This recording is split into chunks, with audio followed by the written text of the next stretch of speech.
4th of April 2012, this is Capital FM Online TV News. In the headlines, 8 people killed in Mathare Dawn landslide. ODM NEC fails to agree whether Mudavadi should oppose Raila. Infotrack poll shows 64% of Kenyans want December poll. And high lending rates to linger as CBR is held at 18%. Good evening, I'm Victoria Rubadiri. 8 people were killed at dawn after massive boulders crashed onto houses in Mathare following a night of heavy rains. The Red Cross said more than 40 houses were destroyed in the sprawling slums after huge boulders came crashing onto them. Teams of rescue workers used hose and axes in an attempt to break up boulders that towered over their heads as crowds of onlookers stood perilously close. Hopes of retrieving more victims alive were diminished after bulldozers cleared the site this afternoon, though residents insist that at least 10 people were still missing. Prime Minister Raila Odinga and Police Commissioner Matthew Itere were among the senior government officials who visited the site.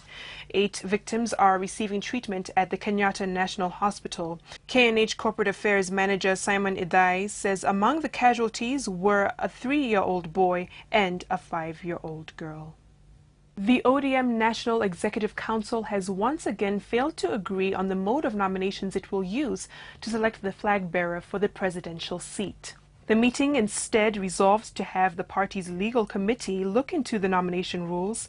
Speaking after a 5-hour meeting, which was attended by both Prime Minister Raila Odinga and his deputy Musalia Mudavadi, who are the front-runners for the party ticket, Party Secretary General Anyang' Nyong'o says the committee will meet with the legal committee again next week to settle the matter. The nomination issue has complicated the relationship between the two, with Mudavadi's camp demanding for the amendment of the party's constitution to allow any member to challenge the party leader for the presidential ticket.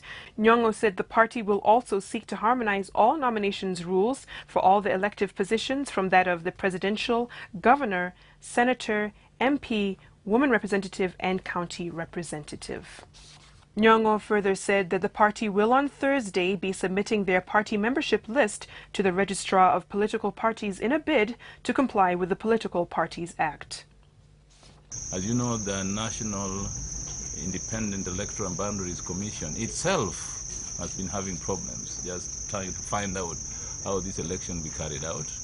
And so we as a party must also look carefully at the process and present nomination rules and regulations for all these positions that will be user-friendly to our members.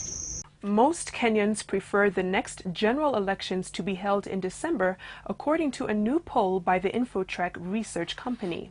Chief Executive Officer Angela Ambitho says only 16% of Kenyans want elections in August this year, while another 12% want them in March 2013. She says 64% favor a December election, as many Kenyans will have time to vote and are used to voting during that month, adding that it would give the electoral body enough time to prepare. According to the research that polled 2,400 respondents, 83% of Kenyans trust the Independent Electoral and Boundaries Commission to conduct free and fair elections. Ambitho noted that only few Kenyans fear politicians will interfere with the elections.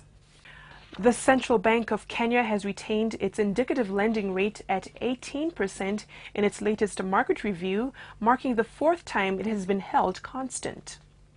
In its meeting today, the Monetary Policy Committee observed that despite the positive developments, such as easing inflation, a stable foreign exchange, and the gradual slowing of private sector credit, potential risks in the economy attributed to high energy prices and a widening current account deficit still persist. CBK Governor Njuguna Ndung'u noted that the non-food, non-fuel inflation is still above the government's short-term inflation target of 9% for the fiscal year of 2011 and 2012.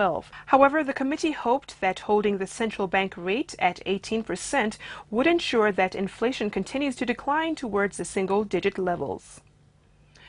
And that does it for our top stories of the day. Thank you for joining us. I'm Victoria Rubadiri.